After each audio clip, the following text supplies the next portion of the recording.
After nearly 40 years as a disciple of Jesus and nearly half of that time in ministry, I've come to an unavoidable conclusion.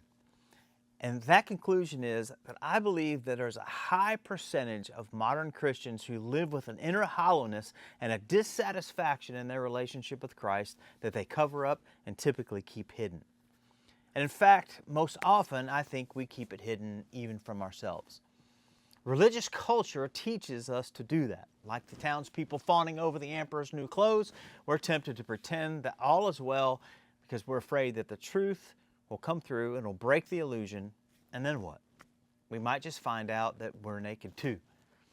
But if we could be honest, many of us would have to say that we often live with an unspoken sense of, is this it? Is this all there is to this quote-unquote new life in Christ? Shouldn't it be more than this? More than just being forgiven? More than just showing up to church, writing a tithe check, or God forbid, voting the right way?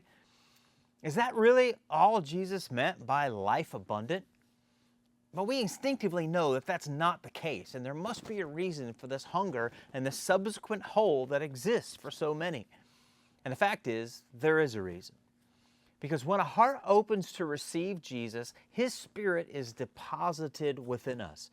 Now, this completely new life, powered by the Spirit, is what 2 Corinthians 5:17 describes when it says, "Therefore, if anyone is in Christ, he is a new creation. Old things have passed away, and behold, all things have become new." Now, in modern Christian context, the new life that this verse mentions is understood typically only in the context of being forgiven. We were dead in sin because we received Jesus' forgiveness. Now we're not. Therefore, all things have become new, quote unquote. But rarely, if ever, are we told that this new life has a hunger to it. It has an inherent arc to it, that it aches to go somewhere, and somewhere very, very specific, and that is towards transformation in Christ. We are never told that this life thrives in very different conditions than what feeds our natural fallen humanity. And so we mistakenly try to use human means to generate spiritual results. We aren't taught the nature of this pivotal truth of new life, and so we live outside its reality, wondering why the things are not as our hearts say they should be. More full, more rich, more real.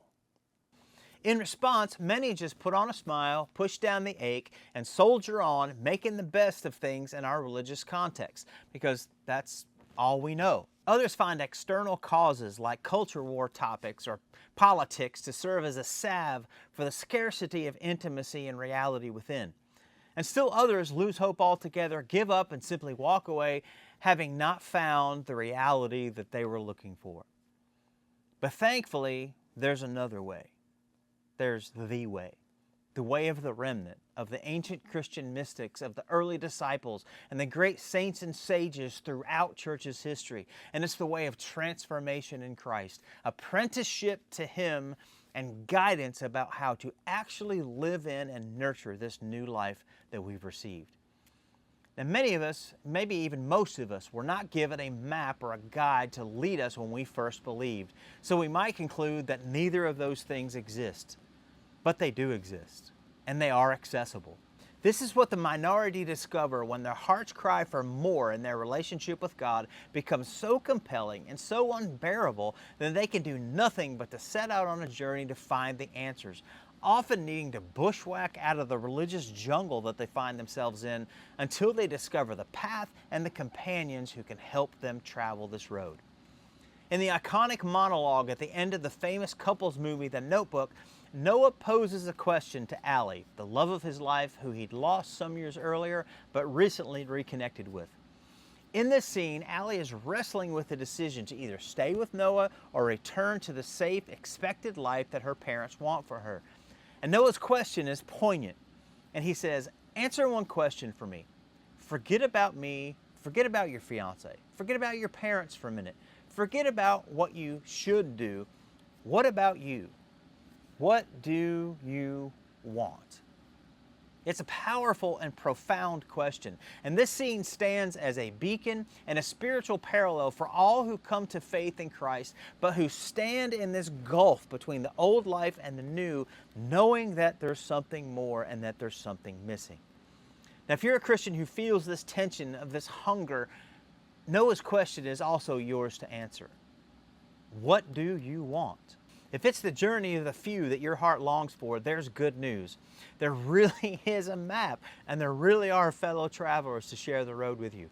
We're desperately seeking the same thing that you are, and that is transformation. And we'd love to have you join our motley band of misfits and sages strung throughout Christian history. The choice really is up to you. So the question is, what do you want?